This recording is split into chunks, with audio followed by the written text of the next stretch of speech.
Okay, one more video, and this is for one of my good friends out there. I'll leave nameless because it's kind of a private conversation, but I wanted to kind of follow up and elaborate, and I thought this will be a good video or topic to just share with others. So when you hear this, my friend, you know who I'm talking about. Um, the meaning of life, and having a meaningful life.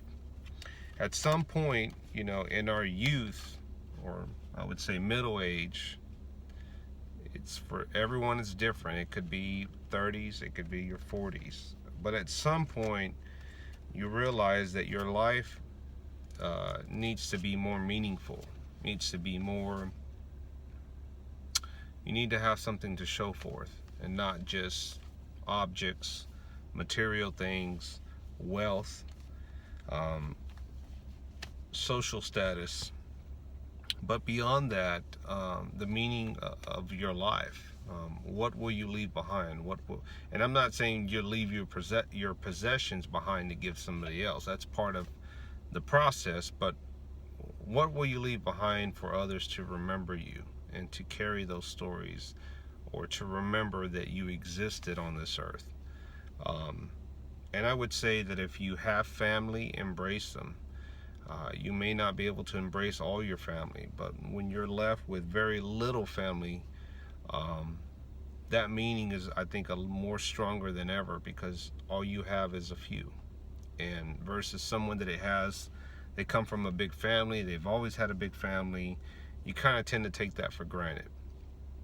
And I would say, if you're at that point and you're ready to find a more meaningful life, then the time begins today. If it's tomorrow for you, then it's tomorrow. But find your purpose, because you certainly don't want to leave this earth and then with nothing to remember you by, or anyone to remember you by.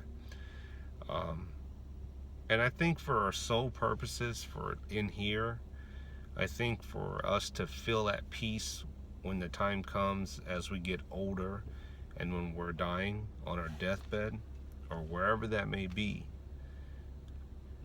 that feeling, that acceptance of, I'm okay.